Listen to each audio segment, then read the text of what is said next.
एक्काइस गते हुन गएको निर्वाचनमा लक्षित गरी पार्टी अध्यक्षज्यू देशव्यापी निर्वाचन क्षेत्रहरू र राष्ट्रिय प्रजातन्त्र पार्टीका उम्मेद्वार भएका क्षेत्रहरूमा भेटघाट हुनुहुन्छ।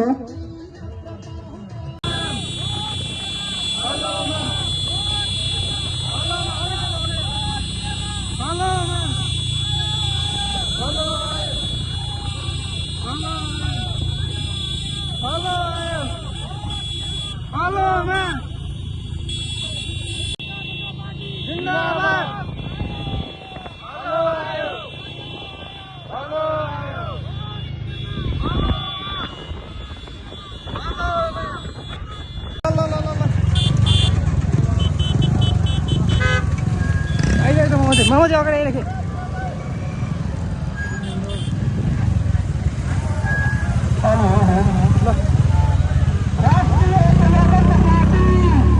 जिन्दाबाद।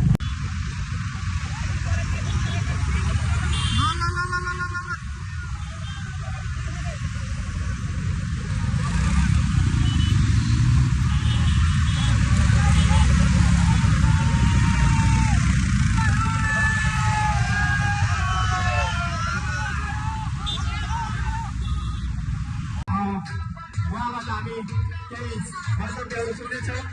उहाँले सचिवालयको कार्यक्रमलाई सम्बोधन गर्नुहुनेछ। उहाँलाई हामी सचिवालयमा हार्दिक हार्दिक स्वागत गर्न चाहन्छौँ।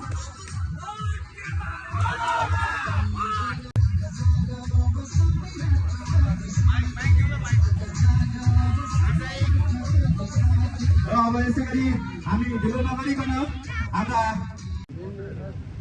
पार्टीको तर्फबाट कैलाली 4 का उम्मेदवार कमल बम रजवार, प्रदेश सभा का प्रदेश कार्य समिति का अध्यक्ष एवं हाम्रो पार्टीको तर्फबाट समानुपातिक उम्मेदवार रहनुभएका धर्मराज जोशीजी और पार्टीका सबै नेता साथीहरू, उपस्थित दिदीबहिनी तथा दाजुभाइहरू र पत्रकार साथीहरू, आज हामी खास गरी आम सभामा सहभागी हुन जाने क्रममा कैलालीका यी विभिन्न ठाउँमा यस प्रकारका भेटघाट गर्दै हामी अगाडि बढिराखेका छौं।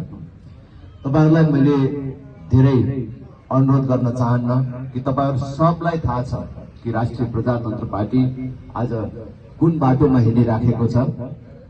अहिले यो जुन विशिष्ट परिस्थितिमा चुनाव भइराखेको छ, यो चुनाव एक थान सांसद चुन्ने मात्र होइन, हामीले एउटा सांसद पठाउनु पर्नेछ हाम्रो क्षेत्रबाट।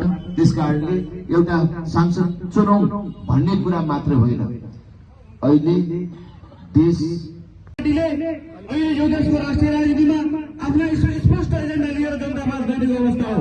हामीले भनेका छौँ नेपाललाई सनातन हिन्दू राष्ट्र फेरि पनि कायम गरिनुपर्छ।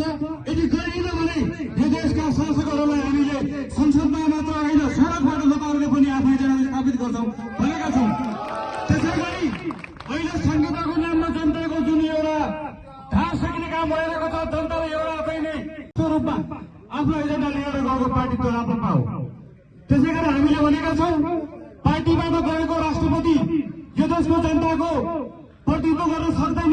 पार्टीबाट गएको राष्ट्रपतिले जनताको भूमिकालाई सही तरिकाले प्रतिनिधित्व गर्न सक्दैन। त्यस कारणले कांग्रेस एमाले माओवादीभन्दा माथि उठेको एउटा संस्था, जो संस्थाले यो देशको विज्ञान गर्यो, त्यो संस्थालाई संवैधानिक राज संस्थाको रूपमा हामीले स्थापित गर्छौँ भनेर पार्टीले स्पष्ट रूपमा जनतामा गएको छ।